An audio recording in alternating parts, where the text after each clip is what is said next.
Hi everyone, welcome to the Spot Your Creative podcast. I'm Jacques, and it's a pleasure to have Louise Orwin here with me today, and we're going to give some insights into the Fame Hungry performance held at Spot Your Creative on the 14th of June. Okay, greetings. My name is Alex Grech. I lead the 3CL Foundation in Malta, and I'm here at the lovely space in Spazio Creative, where we're going to have a chat with Louise Orwin about a very strange performance called Fame Hungry. I'm also here with my colleague, Jacques. Hi, I'm Jacques from the 3CL. Apart from helping Alex with the variety of projects that we do, I write a lot of blog posts to do with the attention economy. And yeah, I'm really excited to be here with you, Louise, if you want to introduce yourself. Hello. I'm Louise Orwin. I am a performance artist and multidisciplinary artist practitioner from the UK. Do you want to know anything else? Well, I guess, our primary interest in this, it wasn't just the title, which says a lot, fame and being hungry for fame. I think it's also trying to situate it in the kind of work that we've been doing at the 3CL. And I also continue to teach new media at the University of Malta. So I teach people aged, I guess, 19 to 76, but they're primarily 21-year-olds. And I guess the notion of fame, I think, is something which we should be looking at, and fame now in the 21st century. And being hungry for fame, I think, is something which is also quite interesting. From our perspective, I'm obviously interested in the online world. I'm interested in social media. I'm increasingly interested in AI and how those two worlds are kind of merging together. But I think we should start from how on earth did you come up with this project and how do you situate yourself in it? Okay. Yeah, so I guess I'll start by telling you a bit about Fame Hungry. So I am a Fame Hungry millennial performance artist. I turned 38 this year. And yeah, I've been making my own work for, I guess, like 15 years now. I make experimental contemporary performance work. And I think, when I began as an artist, I was very much excited about making work on the fringes. I was like really into like experimental stuff and stuff that was marginalized, and making work which was about like creating space, I guess, for marginalized voices and identities. And I think the older I've got, I guess the more I've started to question what I'm doing. And I think that's probably just because of what happens is, you reach my age and you start going, can I exist on, very minimal money for the rest of my life? And you start to see this kind of like glass ceilings in what you're doing. And anyway, around, I guess, 2020, just before the pandemic happened, I was in a position where I was about to make one of my biggest works yet, and it had like 20 people on stage, and it was being supported by the Barbican in the UK, which is a really big, well-regarded art space there. And then, as happened with everyone else, basically everything ended for that moment. And as someone who works in the live arts, we just didn't have any recourse to audiences anymore. And so I guess, maybe there was a kind of slight feeling of existential crisis which was happening underneath before even beginning to try and make this big piece of work. And then when COVID happened, I really, as many people did, I really had to look really hard at my life and go, okay, what am I doing here? Like, what am I doing? And are there better ways of doing it? And so at the same time as having this kind of existential crisis about work and capitalism and my identity as an artist, I was also running drama workshops for young people. And around that time, again, just before COVID, I met Jackson Valentine, who is the TikToker that I made Fame Hungry with. And Jackson, at that point, when I was struggling to find audiences, was a 16-year-old TikToker who was regularly performing to an audience of 60,000 people. And at that moment, the existential crisis just deepened, and I went, what am I doing? What am I doing? So that's where the seeds of Fame Hungry were planted. And in this moment, when I guess I lost all my work and I lost all my access to audiences, I began to have this series of Zoom conversations with Jax. And we started talking about what it's like to make work for big audiences, how you make money online. And that's when I decided that I wanted to try and flip the normal script about the mentee-mentor relationship. And I thought, okay, well, this would be quite fun. Instead of me as a 38-year-old talking to Jax as a 16-year-old artist about everything I've learned in the world, what about if we do it the other way around? And what can I learn from Jax? And what can I learn from, young people online? And is there anything that then I can take from that into my own practice as an artist? I want to riff a bit off that, because if we had to unpack that, okay, so you've told me twice that you're 38. Mm-hmm. I'll tell you in the show as well if you come see it on Saturday. Yeah, and I'm going to be. I'm officially, according to my country, like an official old, technically retired person at 64, which is what I'll be in July. Mm-hmm. And Jacques is, how old are you? I'm 23. So you got Gen Z. Yep. Boomer and millennial. All right. So that's the first thing in terms of how three different generations are kind of muddling through a world where our primary interface to connect is a screen. Mm-hmm. And COVID was supposed to have changed everything. Yeah, exactly. And at the same time, this whole generational thing, and what we're trying to do, for example, the kind of work we're doing at 3CL is we're actually looking at the workplace, which is the most innocent thing, as a place of potential conflict, contestation, identity disorders, because you've got technically 5 generations who are all now in a place which is physical, perhaps, called the workplace, but it's increasingly virtual. And I think that's one of the things which we're interested in. And then I'm particularly interested in performance culture. Yep. And I want to first explore performance culture as it used to be in your world, pre-COVID, which is what you used to do. Yes. And I'm interested in what you were doing before you decided to come up with Fame Hungary. So let's go there first. Yeah. So, I mean, I used to make, I guess, a bit more extreme or sort of classic performance art. So I used to make, a lot of like body-based, durational work, like work that sat in galleries. And then I was also I've always been really interested in the conventions of the theatre space. So I always used to say I make performance art for theatrical spaces as well. I'm always really interested in that relationship between the performer and the audience and how you can exploit that or subvert it. And so I think I came from that place of making kind of time-based work that didn't really happen on screens, that happened in a real room with real bodies in it. And then, I think sort of beyond that, I started making more kind of what you would call, I guess, theatre work, experimental theatre work. I think a lot of my work has had this kind of like deep research focus. I think you could describe a lot of my shows that I've made as kind of social experiments in one way or another, looking at different kind of social and cultural phenomenon. I mean, I think a sort of classic way that I work is I'll do some like deep research, like kind of gonzo style, like obsessive undercover work within a kind of maybe like a sort of like a lot of it has been online or like looking into different cultural spaces. I don't know how detailed to get at the moment. And then I'll take that research and then I'll create a kind of social experiment which happens in a performative space.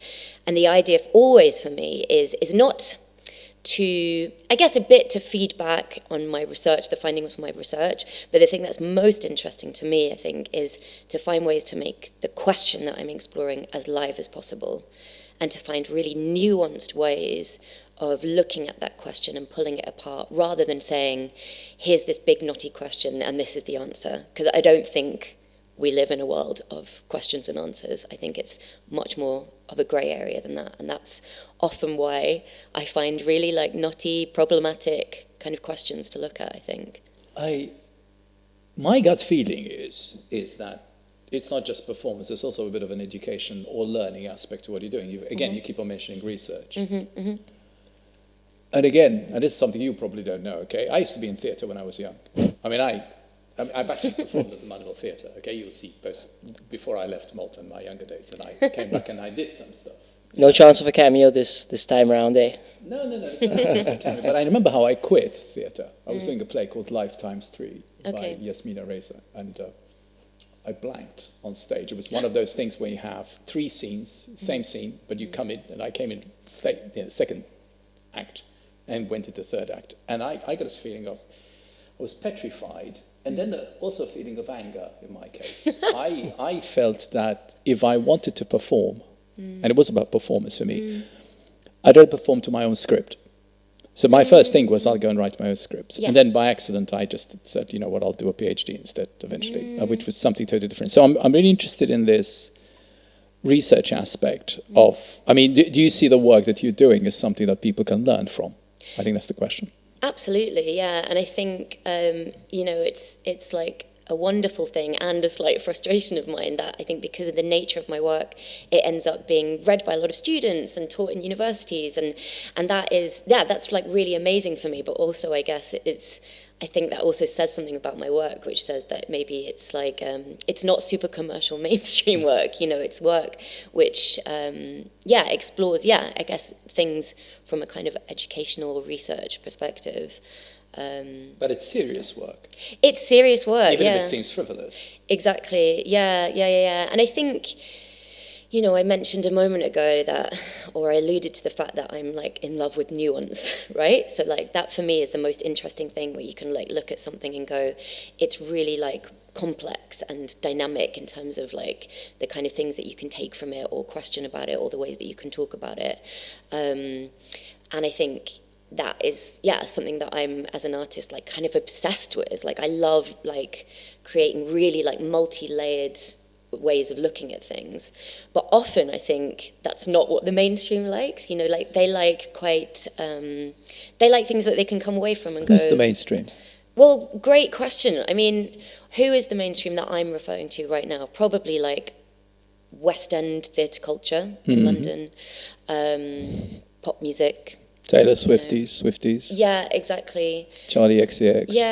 Yeah. Although, I mean, Charlie is a really good example of someone who I think traverses quite a lot of different communities. And, you know, I think Charlie does that thing quite well of taking something which was from the fringes and creating interesting ways of using that in the mainstream spaces. And I think that's often something that I've tried to do. You know, I make quite serious work, which, you know, explores things in like difficult and knotty and nuanced ways. But I also will use a lot of pop music or pop culture. I think, for me, like pop culture is like... Is music important? Music's massively important, yeah, absolutely. I think pop culture is a kind of like really interesting, like kind of Black Mirror type situation that I think it's also like a barometer of like what's going on socially, socioculturally, isn't it, in the world. And I think that's why I like using it. I like taking something from pop culture and then pulling it apart until it's completely unrecognizable. So we go like, what are we doing here? You know, why are we creating this stuff? Why is the mainstream, in inverted commas, obsessed with these tropes or ideas? And So in a way, before we get to screens, we have to think a bit, since we're in this thing about music, like the soundtrack to our lives. Yeah. Right? And again, this generational thing. Okay. So as a boomer, of course, my hero was David Bowie. Okay? So and Bowie, who obviously crossed into several genres, from art to theatre to even the way in the early days he used to assemble texts. Do you remember the cutouts? Yeah. You know, he would write a sentence and then cut out the words and then juxtapose them so that he then gets a different idea of what there is. But I think going back to this different generation thing, which I'm fascinated by at the moment, also because my son is 22 going on to 23 and the typical Gen Z so he's Jacques' age, and Jacob will tell me, you guys had the privilege of being able to live your life privately and make mistakes in private. I don't have that privilege anymore. Yeah. You are so lucky, Dad. And on the other side, I've got your fame hungry and this need to perform. Yeah. And I think, I'll use the same analogy that I think we discussed earlier, okay, that it is now the norm, it seems, both for people that I teach, who might be 21, who will tell me, they used to take 50 pictures a day so that they can put one on Instagram saying, what a bloody waste of time. And for them, it's a good investment in time because I'm being entrepreneurial and you guys are not. Although, is it? That's the question. Or is it? Yeah. So I'm kind of caught in this kind of, I want to learn what's new, and I think that's what a good life is all about. You know, learning to look your last dying breath. But a lot of what I'm learning is like, duh. Yeah. You know? So Yeah. tell me. I just think that's like a really fascinating question, though. What is a good life? And I think that's not something that's explicit in the text or the performance of Fame Hungry, but I think it's a question which is at the heart of Fame Hungry. Like, it really is. And I think, you know, the sort of like sort of technicality of this, like flipping the script on the mentee-mentor device that I use with Jax in the show, it's like, okay, the sort of fake question of the show is, how do I get famous on TikTok? What can I take from you as a TikToker that I can apply to my artist practice? Do I need to completely like leave behind my artist practice and become a TikToker? You know, those are the kind of fake questions of it. But the real questions, I think, underneath that layer are, what are we doing here? Like, what are we all doing here? And what does it mean to live a good life? And, you know, why do we feel the need to perform? And what is it about our identities? And, like, what drives us as human beings? And where do we find happiness? Like, that's really the stuff that's, like, at the heart of it. That's the important stuff. Yeah, exactly. Yeah. And do you think that, because in the show, Jax seems to be have a more positive outlook towards social media, and I think, for example, even though your son Alex perhaps differs from this trend, I think largely this is what we see also in, for example, your classroom, in that even that you and older people, and sometimes even me, to be honest, will fail to see sort of, okay, what's special about this? Or sort of, why is this so important? As you gave the example of taking 20 selfies and spending hours going through them and perfecting them and whatever. Yeah. Do you think that you see this sort of divide in outlook of people going into into performing and also into using social media tools? Do you mean like what's the difference in the sort of generational difference there? Or? Yeah, do you feel like you go about answering these very important questions that you mentioned before differently to someone like Jax might, from a younger point of view, who grew up surrounded by TikTok, and in the show at least seems to sort of be like, well, yes, but there's also this end of things, sort of. I'm not. I think like the thing that I'm always chasing after within Fame Hungry and in the research of Fame Hungry is like, where's the human in the machine? And I think Jax is definitely, even if they are not explicitly searching for that in their TikTok practice, I'm going to call it a TikTok artist practice. I think that it is under there for them, definitely. But I think maybe, is it an age thing? Is it a generational thing? I also think that maybe there's something, the thing that I think is really interesting in the way that we look at things generationally is that, for me, I can clearly see the commodification of identity and persona, and how social media has kind of made us all into these like walking brands of ourselves. I think that's really interesting for my generation. You know, I was someone who, like, I got Facebook when I was, 19 or something. So I got to have a life before all of that stuff. And at the beginning, social media was just like a fun way of sharing pictures and connecting with people and making friends. Now, I think it's something completely different for young people. Like, it is potentially a way of making money. It's like, I think that kind of like insidious stuff, the way we see ourselves, maybe is taken for granted with Gen Z, whereas for me, I can see it quite clearly.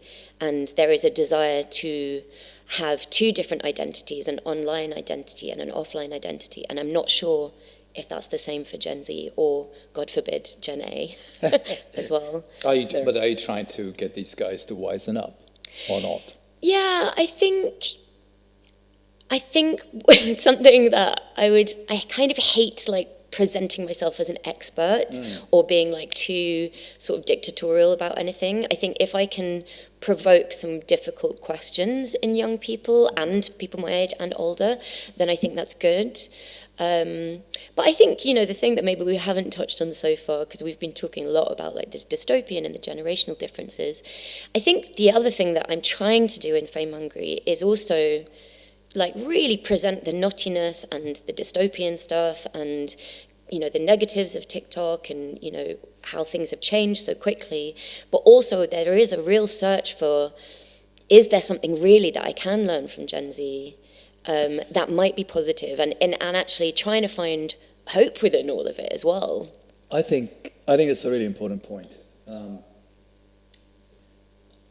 this week, literally a couple of days ago, I was in the roundtable with the Commissioner for Young People and the different generations and culture, I think.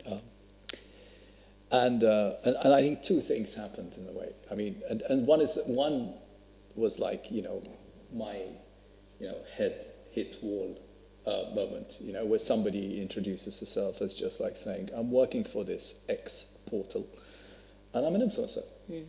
And I could see anybody aged 30 onwards just looked at her like, huh? And at the same time, after about a good 5 hours of discussion about, and this was related to cyberbullying, which could be, okay, which is, I mean, people always bullied people.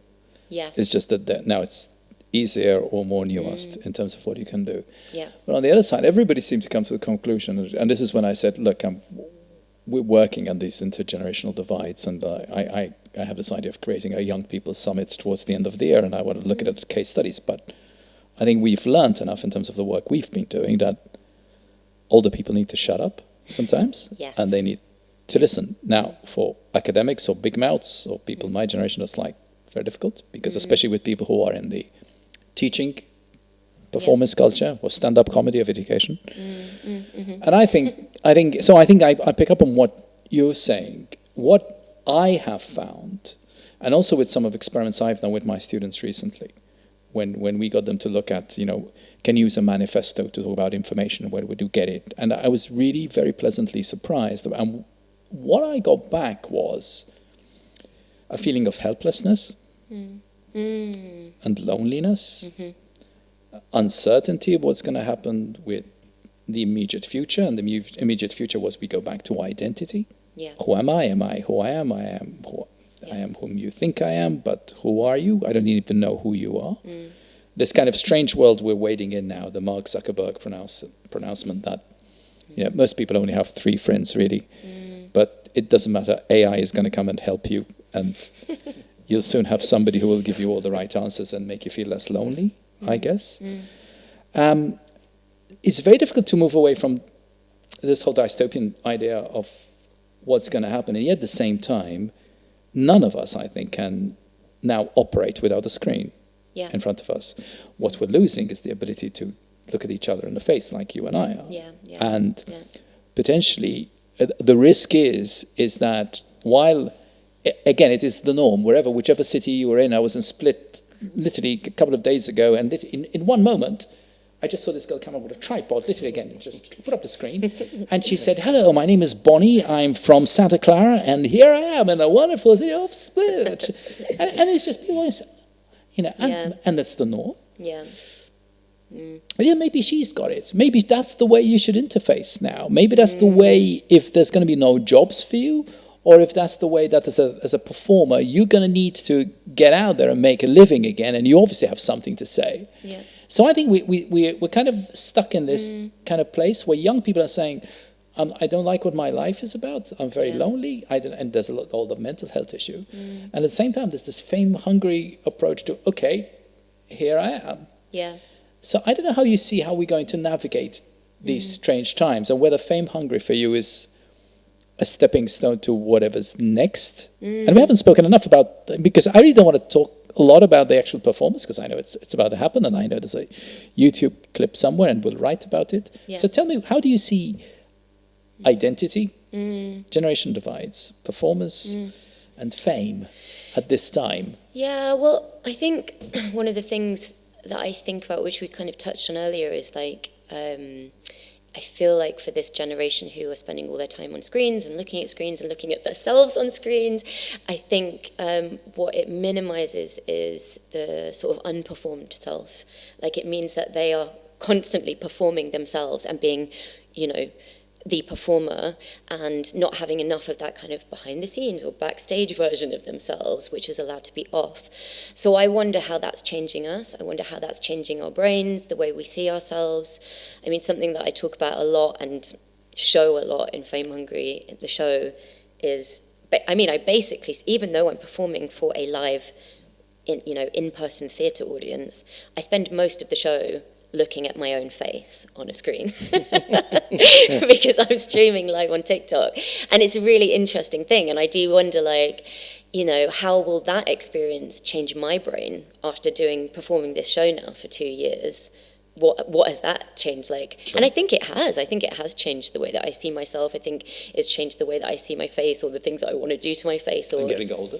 Getting older. Oh my gosh, yeah. I mean, I'm very, very much exploit the old TikTok filters, of course, when I'm performing the show. Yeah. So I've kind of lost the question now, but it's about this intergeneration. I think identity is it's not going to go away. No. And neither is performance, I think, but what's it doing to our brains, I think. Definitely, yeah.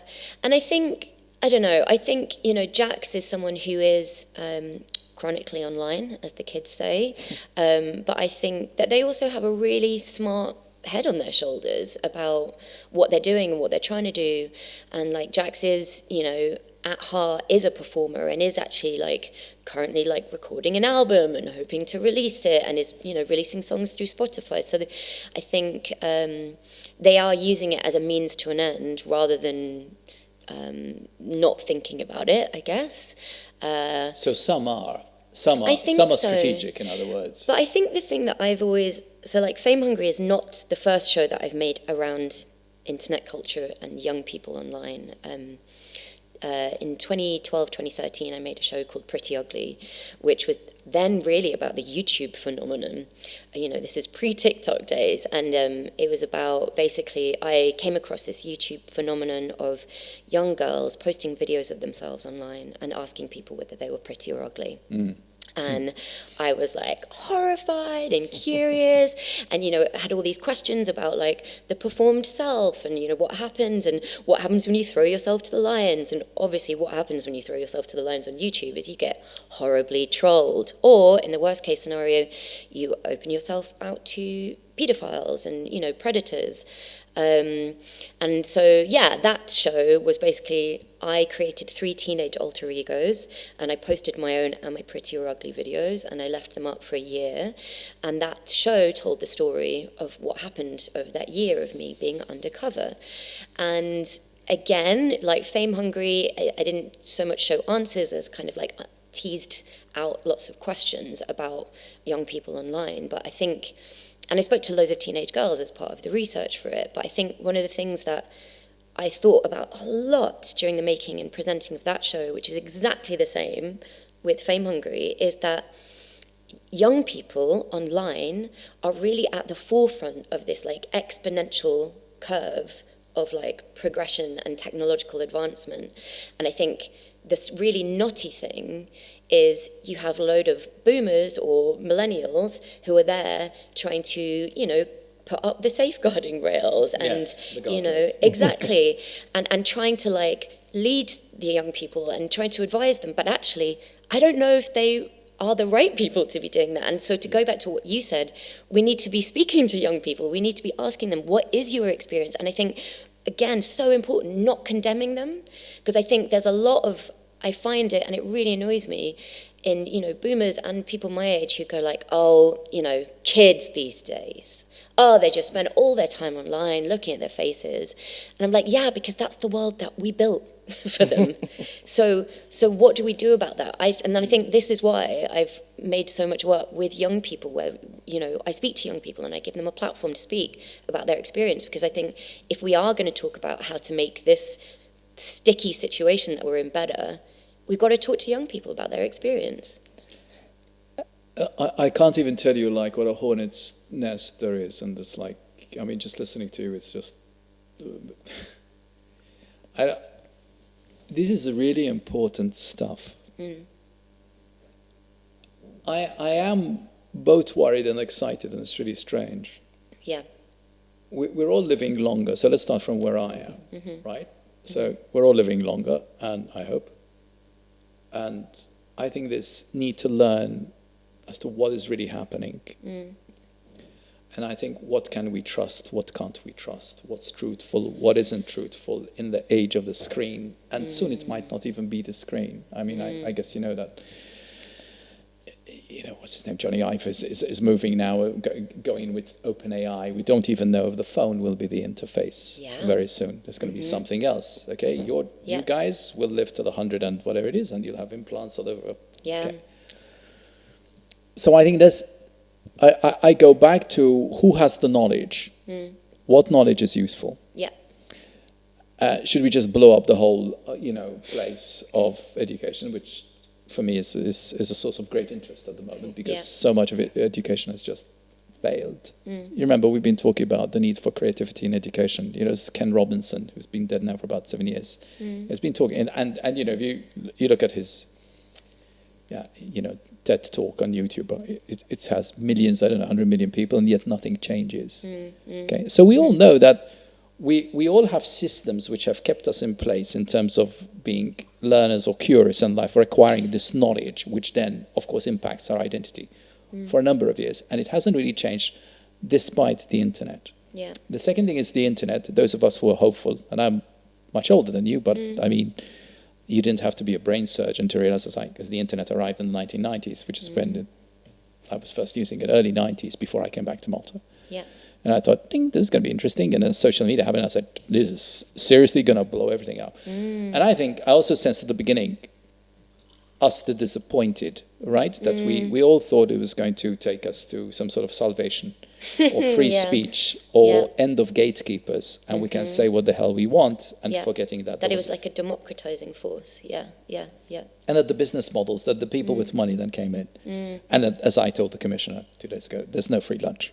Yeah. You realize there's no free lunch? So we had Microsoft there, and I'm not putting blame on Microsoft. I said, so you've got these guys who are the platform guys, and here are the guys, coming up with the content. Yeah. And you think you're going to, with the AI Act and the Digital Services Act, and all these things that the EU is rolling out, and the UK is trying to do the right thing again in terms of protecting young people. Everybody I know who's in the field like me now, they're disappointed. Are going back to one. It's quite interesting. Some of us are going back to blogging. Yes. And that's what I've done with my students. I took my students back to Substack, even though it's owned by somebody yet. Go back to writing, because I'm worried that people can't read, can't write, can't put a video, or even if you're into music like I am.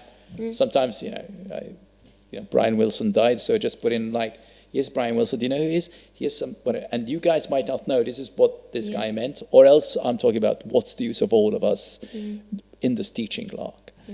So I'm just wondering, what do you feel about old internet, new internet, now going into this AI thing that, somebody could record us like we're being recorded, and in 2 minutes, you and I are not having this conversation with I'm probably acting as some sort of pedophile guy, and you're telling me to go away. No, and it's the same. No, it's the same. Yeah.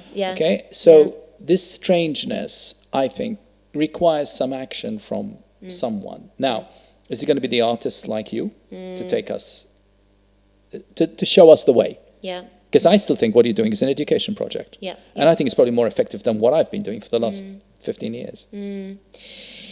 I guess, something that I've thought about quite a lot with Fame Hungry and with Jax, and, because Jax and I have been speaking since they were 15, and they are 21 now, which is crazy to me. And, I think at the beginning, and I hope Jax doesn't mind me saying this, but at the beginning, Jax was really hopeful about the prospect of, creating their own little entrepreneurial thing on TikTok. And I think the further into TikTok they've got, the more that they have realized it's kind of a false economy. And I think, that speaks to what you've just spoken about, which is that thing about, one of the things that I was really excited about when I first got on TikTok, and Jax was teaching me about it, was the potential that it democratizes the flow of information and it puts the power in our hands. But actually, the more I've spoken to creators on TikTok, the more I've realized that, even I can't even remember what it's called now, the TikTok Creators Fund, which everyone wants to get on, actually it's complete false economy, because the pay is so low on it that actually the only real hope I think that people have for making money on TikTok is brand deals, which are few and far between.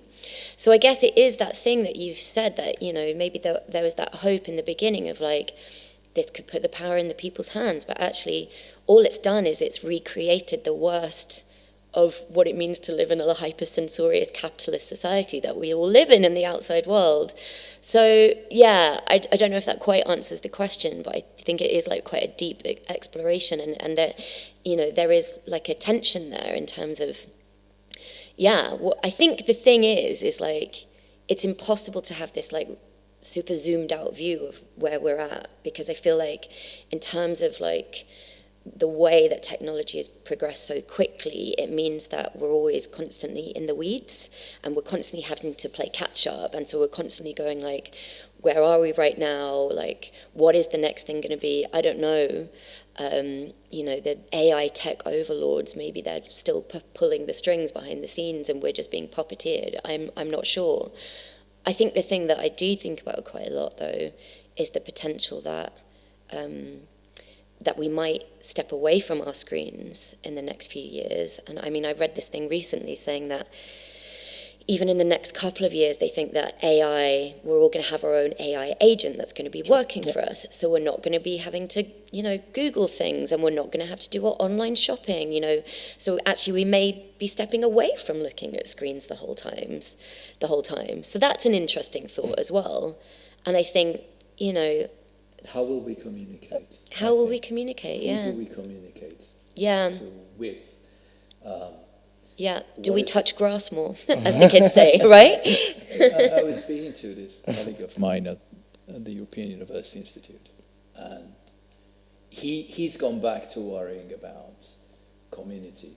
And these are old things. When, you know, when the internet happened, there was a guy called Robert Putnam who wrote a book called Bowling Alone. If you go temping bowling, but you're now going alone, so where's everybody? Yeah.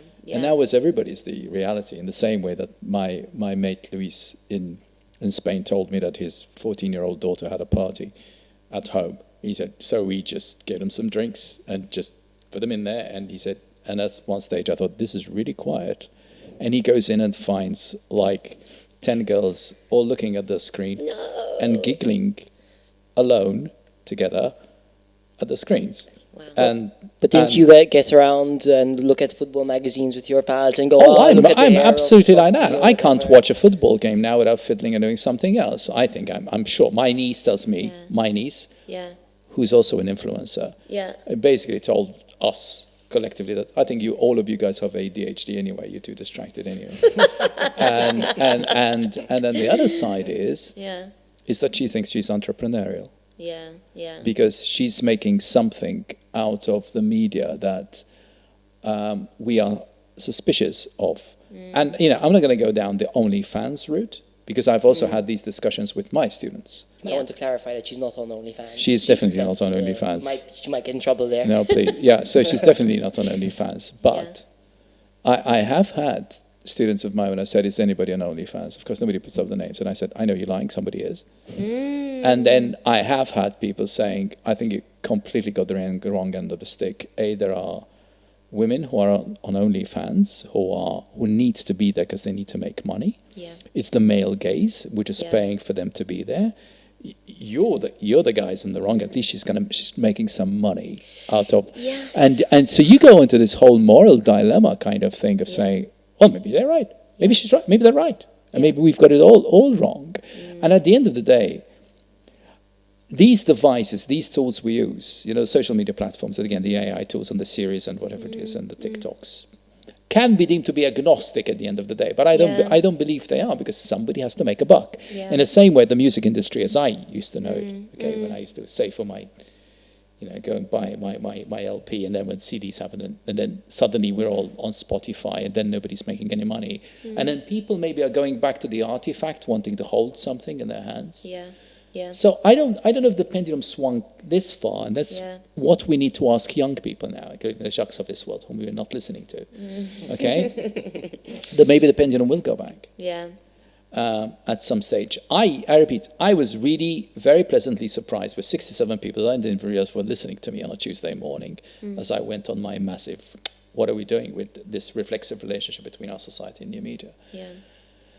So where do we go from here, and what are you going to do next? I think I'm really interested in, because are you going to do another Fame Hungry? Are you working on something else? As a performance artist, are you back on the road looking at real people and looking at their eyes and the whites of their eyes to see if you've got their attention or not. Well, I mean, the first thing to say before I answer any of those questions is that if the AI overlords do take over and everyone's like, AI is taking everyone's jobs, I guess I'm quite special in that it would be very difficult for AI to take away my job, right? Like, and I think, that's something that, I do think probably, I will answer the question in a second, like probably continue making work about the internet and digital culture and social media and stuff, but also, and I have made loads of work which is just for screens, and obviously in Fame Hungry I have two audiences. I have a TikTok audience and I have an in-person theatre audience, and I try not to prize one over the other, but I think for now, I'm really, really interested in still making like flesh and blood work in front of flesh and blood people. I think for me that's a really exciting space, and I don't know, I love thinking about, for me theatre is really exciting because there's this element of aliveness in the space. I love that feeling of like anything can happen, and not that can't happen on TikTok Live, but I think it's dangerous. Yeah, I think you can really feel it when you're all, sat next to each other in the dark and a performer trips over and everyone goes, they're some of my favourite moments, and I don't think you wouldn't get so much of a sense of that if you were just watching that on TikTok. Although, what I have to say is that, when I first started making this show, I am someone who largely has just performed in front of people in theatres, so I was worried about what the experience would be on TikTok for this show. But actually, what I have found through the touring of this show is that I am building a TikTok audience who do love coming to watch it night after night. And that has been something which has been, really kind of like glorious for me to witness, in that. So the first bit of the show, I'm kind of recreating lots of like TikTok tropes that I've seen. So someone might join on TikTok, and for the first 50 minutes of the show, they might just see me eating, for example. Spoiler alert. But after that, they get to see a bit of the sort of workings, the sort of like theatre magic that is created, and they get, they actually get a much more intimate experience with me probably than anyone in the theatre does, because the phone is so close to my face. And anyway, what I've found quite a lot is that people watch at the beginning of the show and they start on TikTok, and they're allowed to comment, which is interesting because the theatre audience can't. So that's an interesting difference in convention there. Wow. So I see all their comments coming through, and at the beginning they're often going like, "What is this? Like, what the M is this? She's old enough to be my mum. Why is she pretending to be an OnlyFans person?" All that kind of stuff. Blah blah blah. Very funny. And then by the end, I'll often get people saying like, "Oh my God, this is the first time I've ever experienced performance art, and like how amazing," and they want to come back and they want to watch the show night after night. So even though I have taken quite a cynical approach to, it's a provocative question I'm asking, which is performance art dead? I actually think that maybe my findings with the show is maybe it's not. Maybe there is an audience still there for performance art. So is it? Do you feel like it's expanding or constraining your creative agency using TikTok as a tool? And do you think that using TikTok or social media as a tool is perhaps the really main way forward for performance artists? I mean, I don't know if I'd go as far as to say that, but I would say a big, wonderful surprise for me is that I do think it has been an expansive tool for me, definitely. And I think it has connected me to, a larger audience and people who've never experienced performance art before, which, is an amazing thing. And to go back to your question of what's next, I mean, Fame Hungry is currently touring globally. I imagine that we will do that for the next couple of years. On the other side, outside of Fame Hungry, I'm also creating a new show which has nothing to do with social media, actually. I'm actually writing an opera for teenage girls, which is quite fun. So this is a show which explores the tropes of like the deaths of tragic heroines in opera, and I'm writing a kind of new opera for a teenage generation or a new generation. So that, I imagine, will be a bit more of a flesh and blood experience. And then also, with Fame Hungry, the thing that I've got to say is that if I do continue to tour it, I do wonder whether there will have to be an element of me rewriting it to include some of the new technological advancements. I mean, I was at a conference on AI the other day, and they were saying that the influencer culture is about to implode with the new AI stuff coming, because basically influencers are going to start being there's going to be AI influencers, AI influencer content farms. So the real influencers won't be needed anymore. So what happens to the economy of that landscape? All change. All change once again. Or maybe not. Or maybe not. Yeah, I mean, that's the thing. It feels like we've only just caught up to what the potential economy of that influencer landscape is, and now it's about to change again. I don't know. It's an interesting question. Look, Louise, we're going to have to wind up. We just Yeah. have about 1 minute left. And I think we could talk to you for probably about 4 hours, I think. Because I think your work traverses a lot of different generations' interests, whether you're a parent and whether you're Gen Z or somewhere in between. I do worry about Generation Alpha. I do worry about that we may have a generation that doesn't know how to speak or write, whose only interface has been a screen shoved in their face. And I think that's something that a lot of people are very worried about. But thank you for your time. I'm very glad that we met here at Spazio Creative. You're here in Malta because of the British Council kind funding for Spazio Creative. So I'm really glad that we managed to have a chat, and I'm sure we're going to keep on talking after this thing is over. Okay, so thanks very much for joining us. Thank you so much. Thank you very much.